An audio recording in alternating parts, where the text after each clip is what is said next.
Welcome to ABC news. ముందుగా headlines చూద్దాం.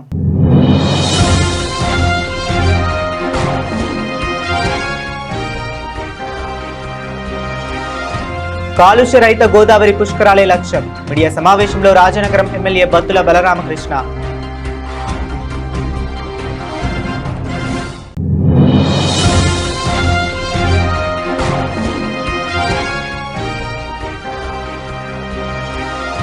ప్రజల అవసరాలే కూటమి ప్రభుత్వ అభివృద్ధి అజెండా. ఎమ్మెల్యే ఆదిరెడ్డి శ్రీనివాస్.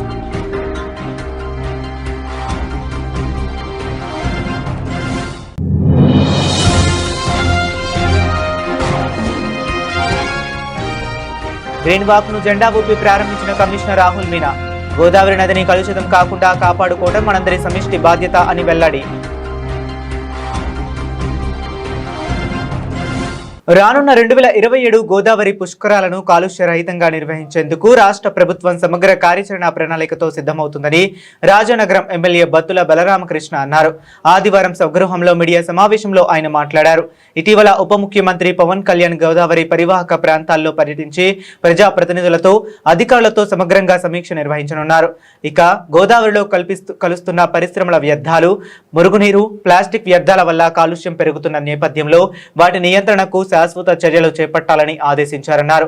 కాలుష్యం వల్ల మానవ, జంతు, జల జీవరాశులు నాశనం అవుతున్నాయని ఆందోళన వ్యక్తం చేశారు.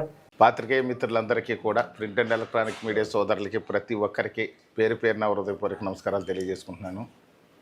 ఏదైతే గౌరవ ఉప ముఖ్యమంత్రి వర్యులు జనసేన పార్టీ అధ్యక్షులు శ్రీ కొణిదెల పవన్ కళ్యాణ్ గారు 2 రోజుల పర్యటన రాజమండ్రిలో జరిగినటువంటి పూర్తి స్థాయిలో గోదావరి పరివాహక ప్రాంతం అంతా కూడా వారు పరిశీలించడం, అందులో జరుగుతున్నటువంటి కాలుష్యాన్ని చూడడం, దానికి పుష్కరాలు ఏ విధంగా కార్యక్రమాలు చేపట్టాలి, కాలుష్య రహిత పుష్కరాలు ఏ విధంగా చేయాలి అనే దాని గురించి సుదీర్ఘంగా అధికారులతోని, స్థానిక ప్రజాప్రతినిధులతోని అక్కడ ఉన్నటువంటి పరిస్థితుల గురించి పూర్తిగా తెలుసుకోవడం జరిగింది. ఇంతటి మహోన్నతమైనటువంటి కార్యక్రమానికి శ్రీకారం చుట్టినందుకు రాజానగర నియోజకవర్గ ప్రజలందరి తరపున గౌరవ ఉప ముఖ్యమంత్రి శ్రీ పవన్ కళ్యాణ్ గారికి హృదయపూర్వకంగా ధన్యవాదాలు తెలియజేస్తున్నాను. అదేవిధంగా 2027 పుష్కరాలు కాలుష్య రహితంగా, ప్లాస్టిక్ రహితంగా, ఎంతో ఆధ్యాత్మికంగా పుష్కరాలు జరిపించాలని ఉప ముఖ్యమంత్రి గారు తీసుకున్నటువంటి నిర్ణయాన్ని పూర్తిగా స్వాగతిస్తున్నాం. అంతేకాకుండా గోదావరి పుష్కరాలు ఎంతో చారిత్రాత్మకమైనవి. భావితరాల భవిష్యత్తు కోసం కాలుష్య రహిత పుష్కరాలు నిర్వహించాలని వారి యొక్క దృఢ సంకల్పం, సమాజం పట్ల బాధ్యత, భావితరాలకు మంచి భవిష్యత్తును కల్పించాలని ఏదైతే వారు ముందు నుంచి పర్యావరణ పరిరక్షణ అనే కార్యక్రమాన్ని తీసుకున్నారో దానిలో భాగంగానే కాలుష్య రహిత పుష్కరాలు జరగాలి, కాలుష్య రహితంగా గోదావరి అమ్మ ఉండాలి అని చెప్పి వారు దృఢ సంకల్పాన్ని తీసుకున్నందుకు గోదావరి పరివాహక ప్రాంత ప్రజలందరి తరపున, రాజానగర నియోజకవర్గ ప్రజల తరపున, ప్రత్యేకించి జనసేన పార్టీ తరపున కొణిదెల పవన్ కళ్యాణ్ గారికి హృదయపూర్వకంగా కృతజ్ఞతలు తెలియజేస్తున్నాం. ఏదైతే మన ఉప ముఖ్యమంత్రి వర్యులు జనసేన పార్టీ అధ్యక్షులు శ్రీ పవన్ కళ్యాణ్ గారు గోదావరిని సందర్శించినప్పుడు అక్కడ భయంకరమైనటువంటి వ్యర్థాలు గోదావరిలో కలవడం, గోదావరమ్మ ఆత్మఘోష అక్కడ వారికి కనిపించడం, ముఖ్యంగా ప్లాస్టిక్ వేల టన్నుల కొద్దీ కూడా గోదావరిలో ఈ యొక్క ప్లాస్టిక్ వ్యర్థాలు కలవడం, ఇండస్ట్రియల్ వ్యర్థాలు కలవడం, అలాగే మురికి కాలువలో, నల్ల కాలువలో ఏదైతే ఈ చెత్తా చెదారంతో కూడినదంతా గోదావరిలో కలవడం వల్ల చాలా భయంకరమైనటువంటి వ్యాధులు వస్తాయి. ముఖ్యంగా కానీ మనం చూసుకున్నట్లయితే గతంలో గోదావరమ్మ నీళ్లు తాగిన వాళ్ళందరూ కూడా నిండు 100 ఏళ్ళు కూడా ఆరోగ్యంగా బతికినటువంటి పరిస్థితి ఉంది. మత్స్య సంపద కూడా ఏదైతే మత్స్య సంపద ఉండేదో ఈ చేపలు కానీ జలజీవరాశులు కానీ బ్రహ్మాండంగా జీవించేవి, ఎప్పటికప్పుడు అభివృద్ధి చెందుతూ ఉండేవి. జలజీవరాశులు ఎంతో సంతోషంగా ఉండేవి.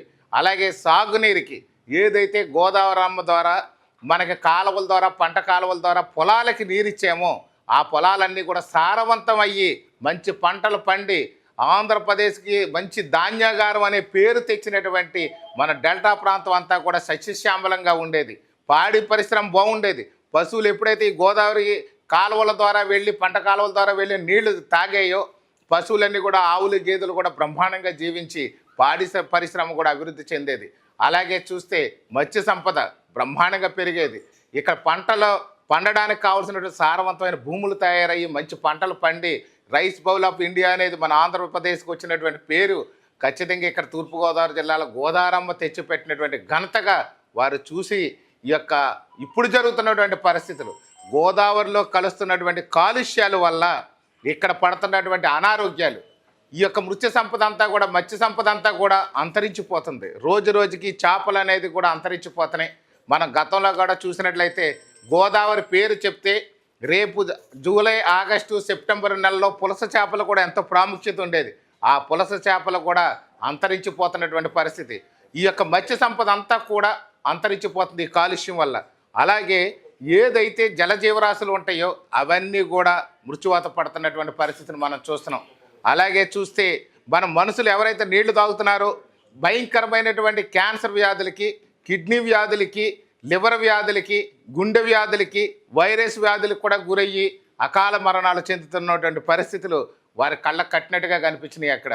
అదేవిధంగా చూస్తే భయంకరంగా ఇక్కడ ఉన్నటువంటి పరిస్థితిని మార్పు చేయాలి అని అంటే దీన్ని ఏం చేయాలనేది వారు ఒక ఆందోళన చెంది అద్భుతమైనటువంటి కార్యాచరణని రూపొందించారు. అందులో భాగంగానే గోదావరి అనే దానికి ఒక త్రివేణి సంగములా ఉంటుంది. గోదావరి అనేది ఒక మన దక్షిణాదిలో కానీ చూసినట్లయితే ఒక గంగానదిగా పేరుగాంచినటువంటి గోదావరిని ప్రక్షాళన చేయాలి, కాలుష్యరహితం చేయాలి. దానికి కావాలంటే మనం ఒక టెక్నాలజీని వాడి కొంత ఎక్విప్మెంట్ని దించి ప్యూరిఫికేషన్ చేపట్టాలి. అలాగే గోదావరి పరివాహక ప్రాంతంలో ఉన్నటువంటి 6 జిల్లాలని కూడా ఈ కాలుష్యరహితంగా చేయాలి అంటే దానికి సుమారుగా 100 కోట్ల రూపాయలు ఖర్చు అవుద్దని ఆ అధికారులు అక్కడ చెప్పినటువంటి మాట. ఆ మాటని వారు ఉనికి పట్టుకుని 100 కోట్లు తక్షణ సాయం చేస్తూ వారి మంత్రిత్వ శాఖ నుంచి నిధులను విడుదల చేసి 100 కోట్ల రూపాయలతో గోదావరి ప్రక్షాళన చేసి మన వారణాసిలో ఏదైతే మన మోడీ గారు ప్రధాని అయిన తర్వాత వారణాసి పుణ్యక్షేత్రంలో ఉన్న గంగా నదిని ఏ విధంగా ప్యూరిఫై చేశారో ఈ యొక్క గోదావరి నదిని కూడా అదే విధంగా ప్యూరిఫై చేయాలి. అదేవిధంగా త్రివేణి సంఘంలో ఏదైతే మన కుంభమేళా జరిగిందో అంత వైభవంగా కూడా గోదావరి పుష్కరాలు జరిపించాలి అంటే గోదావరి ప్యూరిఫికేషన్ అవసరం. కాబట్టి వారి యొక్క మంత్రిత్వ శాఖ నుంచి ఈ పొల్యూషన్ కంట్రోల్ బోర్డు ద్వారా 100 కోట్ల రూపాయల నిధుల్ని 6 జిల్లాల్లో గోదావరి ప్రక్షాళన జరగడానికి వారు ఇమీడియట్గా శాంక్షన్ చేసినందుకు ప్రత్యేకించి గోదావరి పరివాహక ప్రాంత ప్రజలందరి తరఫున పవన్ కళ్యాణ్ గారికి మనస్ఫూర్తిగా శిరస వంచి పాదాభివందనాలు తెలియజేస్తున్నాం. అదేవిధంగా చూస్తే గోదావరి పుష్కరాల్లో ఏదైతే ఇక్కడ గతంలో కొన్ని అనుభవాలు ఉన్నాయి, మీ అందరి పాత్రికేయ సోదరులందరికీ తెలుసు, ఎన్నో ఇబ్బందులు పడ్డ పరిస్థితులు ఉన్నాయి. అలాగే సేవా కార్యక్రమాల విషయాల్లో కూడా ఇక్కడ చాలామందికి ఇబ్బందులు లోనైనటువంటి పరిస్థితులు ఉన్నాయి. దానికోసం ఈ యొక్క జనసేన పార్టీ అధ్యక్షులు ఉప ముఖ్యమంత్రి వర్యులు శ్రీ పవన్ కళ్యాణ్ గారు ఒక అద్భుతమైన పిలుపుని ఒక దాన్ని మా యొక్క జన సైనికులకి, వీర మహిళలకు అందజేశారు. మీరందరూ కూడా ఎవరైతే ఈ యొక్క మీరు జన సైనికులు, వీర మహిళలు ఉన్నారో వారందరూ కూడా మీరు వాలంటీర్లుగా సేవ చేయడానికి సిద్ధం అవ్వండి అని చెప్పి వారు మాకు ఒక సందేశాన్ని పంపించారు. అందులో భాగంగా రాజానగర నియోజకవర్గం నుండి మా జన సైనికులు, వీర మహిళలు ఒక వాలంటీర్ల వ్యవస్థగా ఏర్పడి సుమారుగా 25,000 మందితో ఈ యొక్క వాలంటరీ సర్వీస్ చేయడానికి పుష్కరాల్లో మేమంతా కూడా సిద్ధంగా ఉన్నాం. పుష్కరాలకు వచ్చే భక్తులందరికీ కూడా వాళ్ళకు కావాల్సినటువంటి ఏ సేవలైనా, ఎలాంటి కష్టమైనా సరే, శానిటేషన్ విషయంలో కానీ, అల్పాహారాలు అందించడం విషయంలో కానీ, భోజనాలు అందించడం విషయంలో కానీ, అక్కడ కావాల్సినటువంటి ప్రతి సేవల్ని కూడా మేము ఖచ్చితంగా జన సైనికులు, వీర మహిళలు పవన్ కళ్యాణ్ గారి ఆశయ సాధనలో, పవన్ కళ్యాణ్ గారి అడుగుజాడల్లో నడుస్తూ ఆ యొక్క వచ్చే భక్తులందరికీ కూడా సేవలు అందించడానికి సిద్ధంగా ఉన్నాము. ఈ అవకాశం కల్పించిన పవన్ కళ్యాణ్ గారికి మా రాజానగరం నియోజకవర్గం జనసేన పార్టీ తరఫున, రాజానగరం నియోజకవర్గ ప్రజల తరఫున కూడా ప్రత్యేకమైనటువంటి ధన్యవాదాలు తెలియజేస్తున్నాను. అంతేకాకుండా ఈ యొక్క రాజానగరం నియోజకవర్గంలో సీతానగరం మండలం ఉంది. చాలామంది పుష్కరాలు అని అంటే గోదావరి అని ఇక్కడ రాజమహేంద్ర మాత్రమే అనుకుంటారు, రాజమండ్రి కొవ్వూరు అని అనుకుంటారు. కానీ మునుకోడల్లో ఒక చారిత్రాత్మకమైనటువంటి మునుకోడలు అనేది ఒక ఘాట్ ఉంది. ఆ ఘాట్ విశిష్టత వారికి తెలియజేసినప్పుడు ఖచ్చితంగా ఈ ఘాట్ని మోడల్ ఘాట్గా కూడా మీరు ఏర్పాటు చేయాలని చెప్పేసి వారు చెప్పడం జరిగింది. మోడల్ ఘాట్ అంటే దాన్ని ఇప్పుడే ఈ యొక్క ఘాటు కావాల్సినటువంటి ఫెసిలిటీస్, ఇన్ఫ్రాస్ట్రక్చర్ అంతా కూడా ఇప్పుడే డెవలప్ చేయండి. డెవలప్ చేసి మోడల్ ఘాట్ చేస్తే అతి తక్కువ కాలంలోనే నెల 2 నెలల లోపల ఆ ఘాట్ని కానీ తయారు చేసినట్లయితే నేను ఒకసారి సందర్శించి ఆ ఘాట్ని మనం పరిశీలించిన తర్వాత ఆ మోడల్ ఘాట్ని మిగతా చోట కూడా ఇంప్లిమెంట్ చేద్దామని చెప్పేసి వారు శాంక్షన్ చేయడం, దానికి ఎంతో సీతానగరం మండలం ప్రజలందరూ కూడా చాలా సంతోషించడం, ముఖ్యంగా ఆధ్యాత్మికవేత్తలు పండితులు కూడా సంతోషాన్ని వ్యక్తం చేస్తున్నారు. ఎందుకంటే ఈ యొక్క సీతానగరం మండలంలో మహర్షులు, ఋషులు, మునులు ఎందరో తపస్సు చేసి గోదావరిలో అక్కడ మునుకూడలో ఉన్నటువంటి ఆ ఘాట్లో స్నానం ఆచరించి దైవ కార్యక్రమాలు, యజ్ఞయాగాలు చేసి ఉన్నటువంటి ప్రఖ్యాతిగాంచినటువంటి అక్కడ మునుకూడలి ఘాట్ని చారిత్రాత్మకంగా చరిత్ర పుటల్లో ఉన్నటువంటి విషయం వారి దృష్టికి వెళ్ళింది. అంతేకాకుండా త్రేతాయుగంలో రాముల వారు, సీతాదేవి, లక్ష్మణుడు కూడా ఆ ప్రాంతాన్ని సందర్శించి అక్కడ సీతాదేవి స్నానం ఆచరించింది కాబట్టి సీతానగరం అనే ఆ యొక్క మండలానికి కూడా ఆ ప్రాంతానికి పేరు వచ్చిందని కూడా కొన్ని పురాణాలు, ఇతిహాసాలు కూడా చెప్తున్నాయి. దానివల్ల ఆ సీతానగరం సీతాదేవి స్నానం ఆచరించిన ఘాటు కాబట్టి దానికి ప్రత్యేక విశిష్టత ఉంది కాబట్టి ఆ ఘాటును కూడా మనం అభివృద్ధి చేసుకోవాల్సిన అవసరం ఉంది. ప్రజలందరికీ కూడా పుష్కరాలకి ఎంతో వైభవంగా ఘాటును మేము అందుబాటులో తీసుకురావాలని చెప్పేసి అనుకుంటున్నాం. అదేవిధంగా చూస్తే ఈ యొక్క ప్రాంతంలో గౌతమి, గోదావరి నదితో పాటు ఉపనదులైన తుల్యభాగ, ఆత్రేయ నదులు కూడా ఆ యొక్క అంతర్భాగంగా ప్రవహిస్తున్నాయి అనేది పురాణాల ద్వారా మనకు తెలుస్తుంది. కాబట్టి మనకి ఉత్తరాదిన ఏదైతే త్రివేణి సంగమం ఉందో, ఏదైతే గంగా నది ఉందో అంతటి పవిత్రమైనటువంటి దక్షిణాది నదిగా మనకు మునుకూడల్లో ఉన్నటువంటి ఆ యొక్క సంగమాన్ని ఇక్కడ ప్రజలందరూ కూడా పురాతన కాలం నుంచి ప్రచారంలో అంత విశిష్టత, అంత పవిత్రత కలిగి ఉందని చెప్పి మునుకూడలకి ఒక విశిష్టత తెలియజేస్తున్నారు. ఏదైతే 12 సంవత్సరాలకు ఒక్కసారి పుష్కరాలు వస్తాయో ఈ యొక్క నదీ సంఘంలో పితృతర్పణాలు చేసి పితృలు మోక్షాన్ని కూడా కల్పిస్తారని చెప్పి అక్కడ అందరూ కూడా ప్రజలందరూ కూడా చెప్పుకుంటూ ఉండడం భక్తుల యొక్క నమ్మకం అని చెప్పి తెలియజేస్తున్నాం. మునుకూడలో ఎంతో ఆధ్యాత్మిక ప్రాముఖ్యత ఉంది, ఎంతో పవిత్రత ఉంది. మునులు అందరూ కలిసి కూడి అక్కడ తపస్సు, యజ్ఞ, యాగాలు చేశారు కాబట్టి ఆ యొక్క ప్రదేశానికి మునుకూడలని పేరు వచ్చింది. కాబట్టి ఈ మునుకూడల్ని కూడా మనం ఖచ్చితంగా ఈ యొక్క సీతానగరం మండలంలో 13 ఘాట్లు ఉంటే మేజర్ ఘాట్గా కూడా మనం మునుకూడలు చేస్తున్నాం. ఎందుకంటే అక్కడ ఉన్నది అది ఒక్కటే కాదు, కేశవ స్వామి ఆలయం ఒకటి ఉంది. అంటే శివకేశవుల ఆలయాలు కూడా మునుకూడల్లో ప్రత్యేకించి ఉన్నాయి. ఇది 1124లో శ్రీకోదినామ సంవత్సరంలో రుక్మిణి సత్యభామ సమేత వేణుగోపాల స్వామి వారి ఆలయం ముప్ప గోపాల చక్రవర్తి అనే మహారాజు 1124 సంవత్సరం ఏదైతే ఉందో శ్రీకోదినామ సంవత్సర చైత్ర శుద్ధ ఏకాదశి రోజున ముప్ప గోపాల చక్రవర్తి అనే మహారాజు కేశనామాచ్యుడనే మంత్రి వేణుగోపాల స్వామి వారిని ప్రతిష్ఠించినట్టుగా పురాణాల్లో క్లియర్గా ఘోషిస్తున్నాయి అక్కడ. కాబట్టి దానికి ఎంతో విశిష్టత ఉంది, అక్కడ పవిత్రమైన ఆలయం ఉంది. అంతేకాకుండా అక్కడ పార్వతీ సమేత సోమేశ్వర స్వామి వారి ఆలయం ఉంది, స్ఫటికలింగం. ఆ స్ఫటికలింగం యొక్క విశిష్టత ఏంటంటే పౌర్ణమికి వచ్చేసరికి ముదురు గోధుమ రంగులోని, అలాగే అమావాస్య వచ్చేసరికి ముదురు నీలం రంగులో కూడా మారుతుందని చెప్పి అక్కడ అర్చకులు, అదేవిధంగా అక్కడ పెద్దలు, అక్కడ ప్రజలు కూడా తెలియజేస్తూ ఉంటారు. శివకేశవులకు భేదం లేదు అని చెప్పడానికి శివుణ్ణి, కేశవుని ఒకే చోట అక్కడ ప్రతిష్ఠించడం, పిఠాపురం మహారాజా వారి సంస్థానం ద్వారా కూడా వాళ్ళ సేవలు అందుకోవడం కూడా జరిగిందని చెప్పి ఇక్కడ తెలియజేస్తున్నారు. అక్కడ ఇప్పటికే బ్రహ్మముహూర్తంలో మునులు, అదేవిధంగా యోగులు, ఋషులు కూడా స్నానం ఆచరిస్తారని అక్కడ ప్రజల యొక్క నమ్మకం, విశ్వాసం.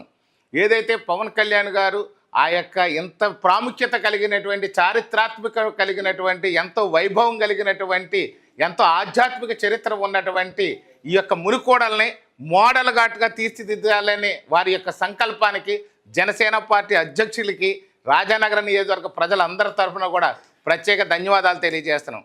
ఒక్క రాజమండ్రిలో ఉన్నటువంటి గోదావరి కాకుండా పరిసర ప్రాంతాల్లో ఉన్నటువంటి 6 జిల్లాలకి కూడా 100 కోట్ల రూపాయల నిధులతో కాలుష్యరహిత గోదావరి చేయడం ఒక్కటే కాకుండా ఈ యొక్క గోదావరి పరివాహక ప్రాంతంలో ఉన్నటువంటి 262 పంచాయతీలు, అలాగే సచివాలయాలు కానివ్వండి, పంచాయతీ కార్యాలయాలు కానీ వీటిలన్నింటినీ కూడా ఇక్కడ పుష్కర స్వర్ణ పంచాయతీలుగా మార్చి అక్కడ కాలుష్యరహితంగా తయారు చేసి ఎవరైతే పిలిగ్రామ్స్ వస్తుంటారో వారందరికీ కూడా ప్రత్యేక ఏర్పాట్లు చేయడానికి కూడా మనకు పవన్ కళ్యాణ్ గారు చర్యలు తీసుకుంటున్నారు.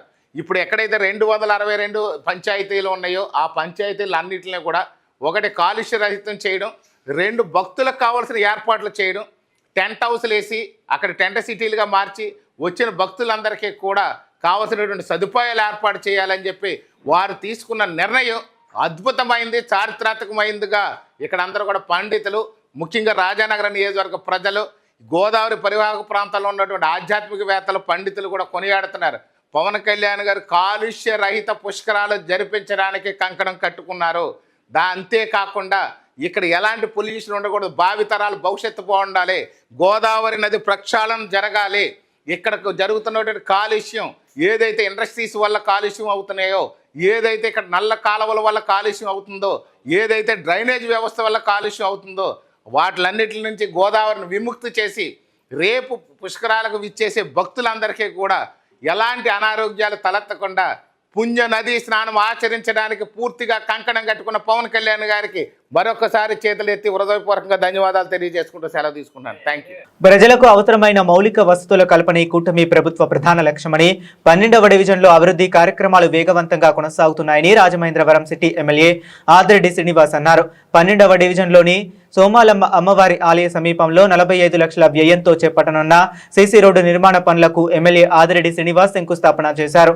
అనంతరం ఎమ్మెల్యే ఆదిరెడ్డి శ్రీనివాస్ మాట్లాడుతూ కూటమి ప్రభుత్వం అధికారంలోకి వచ్చిన తర్వాత 12వ డివిజన్లోని అభివృద్ధికి ప్రత్యేక ప్రాధాన్యత ఇచ్చామని తెలిపారు. ఇప్పటి వరకు 1.48 కోట్ల విలువైన అభివృద్ధి పనులు పూర్తయ్యాయని, 63 లక్షల పనులు ప్రస్తుతం కొనసాగుతున్నాయని, మరో 51 లక్షల విలువైన పనులు ప్రారంభానికి సిద్ధంగా ఉన్నాయని వివరించారు. 12వ వార్డులో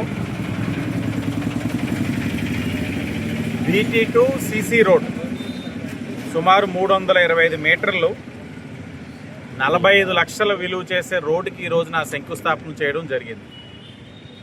ఈ రోడ్డు చాలా కీలకమైనది. ఓ మాదిరిగా చెప్పాలని అంటే ఈ లోపల ఏదైతే ఉందో ఈ ఏరియా మొత్తానికి సోమలమ్మ టెంపుల్ బ్యాక్ సైడ్ అంతటికి కూడా ఇదే అప్రోచ్ రోడ్, ఓ మాదిరిగా అప్రోచ్ అప్పుడు చేసి పెడతామని ఇప్పటికే ఈ వార్డులో 1,48 లక్షలతోటి అభివృద్ధి కార్యక్రమాలు పూర్తి చేసుకున్నాం. 63 లక్షలతో పనులు నడుస్తూ ఉన్నాయి. ఇంకా 51 లక్ష పనులు స్టార్ట్ చేయాలి. ఈరోజు 45 లక్షలతో పనులు ప్రారంభించుకున్నాం. 1,24 లక్షల పనులు టెండర్ స్టేజ్లో ఉన్నాయి. మొత్తంగా కూటమి అధికారంలోకి వచ్చిన తర్వాత 3,87 లక్షలతోటి పూర్తి చేసుకోగా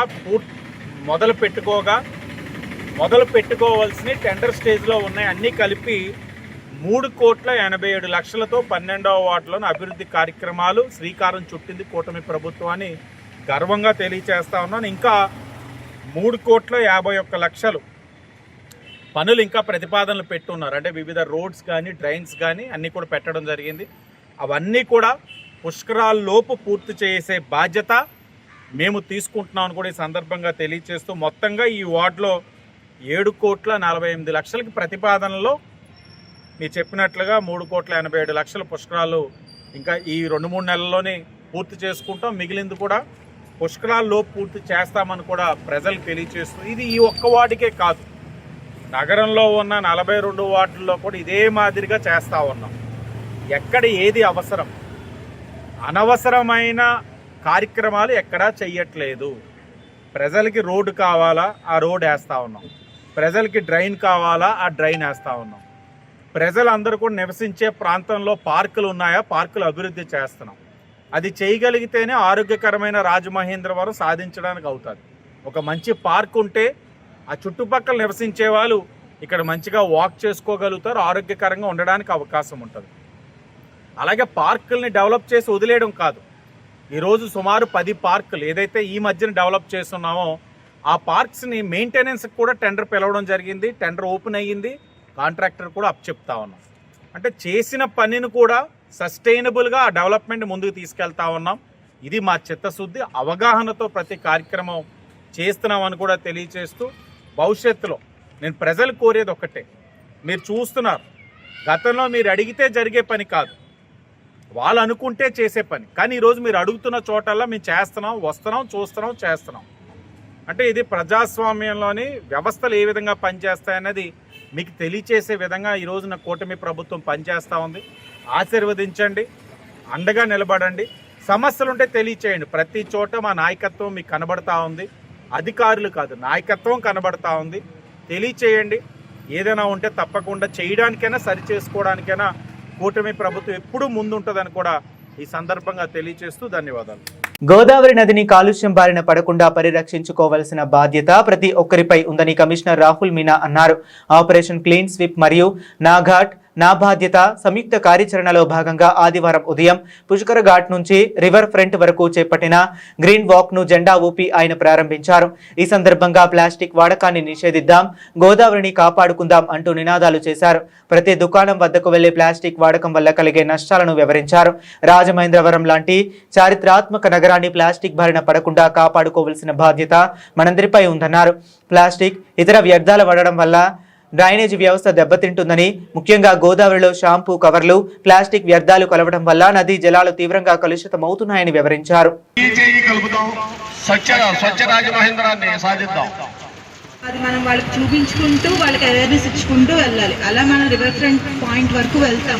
ఆ వెళ్ళే ప్రతి చోట స్ట్రీట్ వెండర్స్ ఉన్నారు, రోజ్ మిల్క్ వాళ్ళు ఉన్నారు, షుగర్ పాయింట్ కోకెన్ జ్యూస్ వాళ్ళు ఉన్నారు, చాలా పెట్టి వెండర్స్ అందరూ ఉన్నారు. అందరినీ టచ్ చేసుకుంటూ వెళ్ళాలి. అందరూ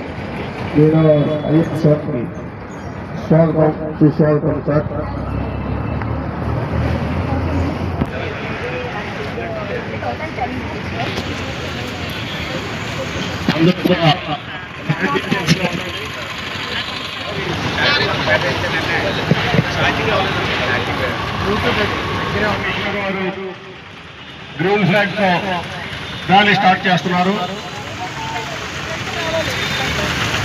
కావున అందరూ కూడా అలర్ట్గా ఉండండి.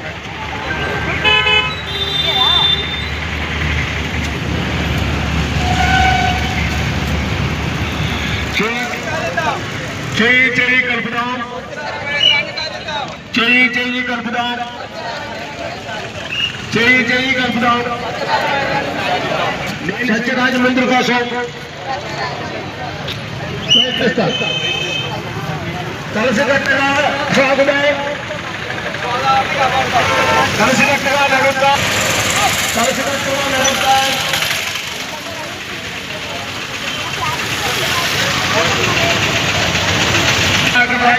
ప్లాస్టిక్ నిషేధించడం, ఇంకా మీరు ప్లాస్టిక్ వాడుతుంటే కలిసికట్టుగా నడుద్దాం, గోదావరిని కాపాడుదాం.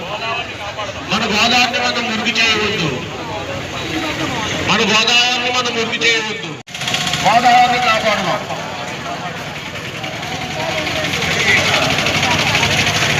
కలిసికట్టుగా నడుద్దాం,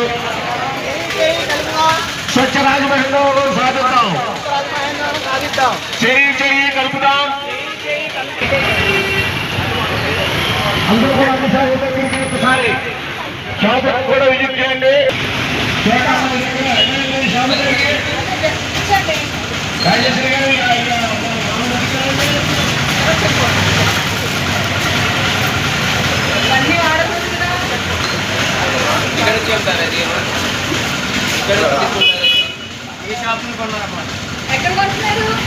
ఎక్కడండి? జెండా బంజర్ రోడ్లో.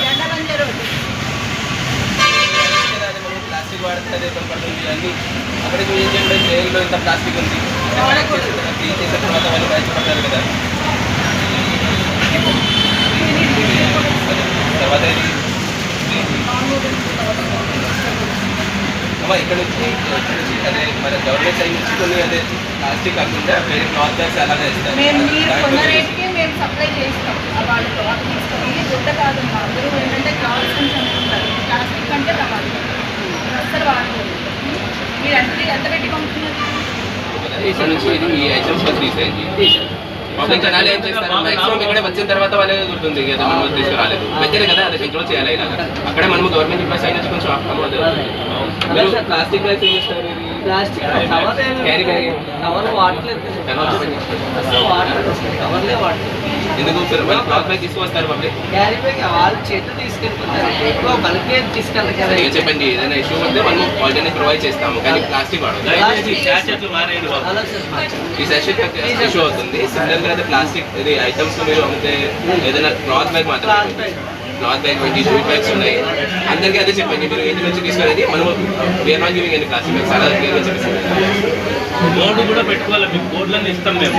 ప్లాస్టిక్ క్యారీ బ్యాగులు అమ్మబడవు, బ్రింగ్ యువర్ ఓన్ బ్యాగ్ అవన్నీ తయారు చేపిస్తున్నాం. మీరు పెట్టుకొని దాని కాస్ట్ ఎంత అవుతుందో 20 రూపాయలు 30 రూపాయలు పే చేసేయాలి. మీరు ఇది సరిగా చేస్తే మనం ఆర్ఎన్సీ కార్పొరేషన్ నుంచి మీకు సర్టిఫికేట్ ఇస్తాం. అది సపరేట్గా ఈ షాప్ కంటిన్యూస్లీ అదే యూజ్ చేయరు, ప్లాస్టిక్ కంపల్సరీ వాళ్ళు 0 యూజ్ చేస్తున్నారు కాబట్టి సర్టిఫికేషన్ ఇస్తాం. అంటే ఇది శాంపుల్ పబ్లిక్ కి అందరికీ అదే చెప్పండి, మీ ఓన్ స్వయంగా బ్యాగ్ తీసుకురండి, క్లాత్ బ్యాగ్ యూజ్ చేయాలి, జ్యూస్ బ్యాగ్ యూజ్ చేయాలి, అదే కంపల్సరీ. అలాగా వాళ్ళు తీసుకోవచ్చు డైరెక్ట్గా దాంట్లో ఇవ్వచ్చు. కంపల్సరీ వాళ్ళకి అదే క్లాత్ బ్యాగ్ మాత్రం మీరు ఆల్టర్నేటివ్గా ఇవ్వచ్చు. అదే మాత్రం యూజ్ అయితే మళ్ళీ రీసైకిల్ అవుతుంది. షాంపూ ప్యాకెట్లు వాడని చెప్పి గోదావరిలో అవి కట్టుకుని వెళ్ళి ఈ ఏరియాలో ప్రదర్శనకి కొంటారు. మీరు ఆపితే వాళ్ళు కూడా ఎక్కువ ఉంటారు.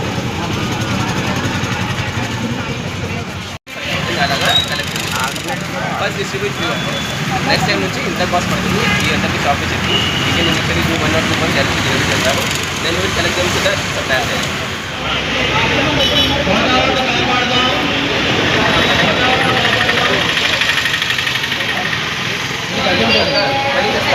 సప్లై చేసి మనం ఒక ఎస్ఎస్టీకి పే చేసి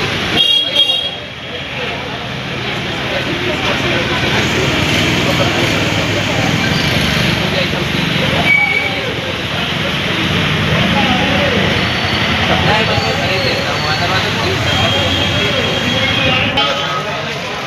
జై జై కల్పుదా, జై జై కల్పుదా, గోదావరిని జై జై కల్పుదా, గోదావరిని కాపాడుగా, గోదావరిని కాపాడుగా.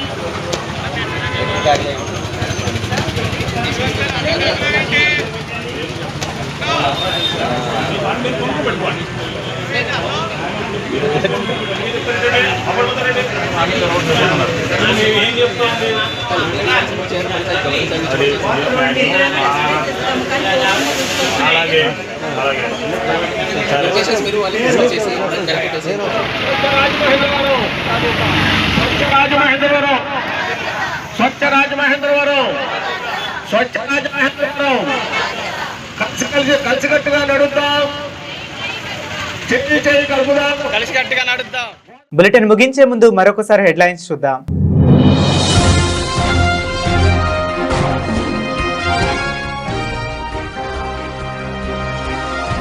కాలుష్య రహిత గోదావరి పుష్కరాలే లక్ష్యం. మీడియా సమావేశంలో Rajanagaram MLA Battula Balaramakrishna.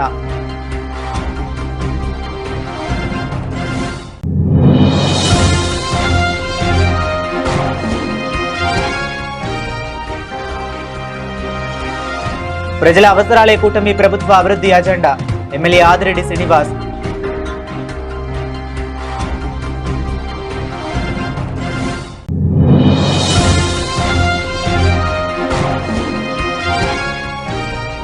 Green walk ను జెండా ఊపి ప్రారంభించిన కమిషనర్ రాహుల్ మీనా.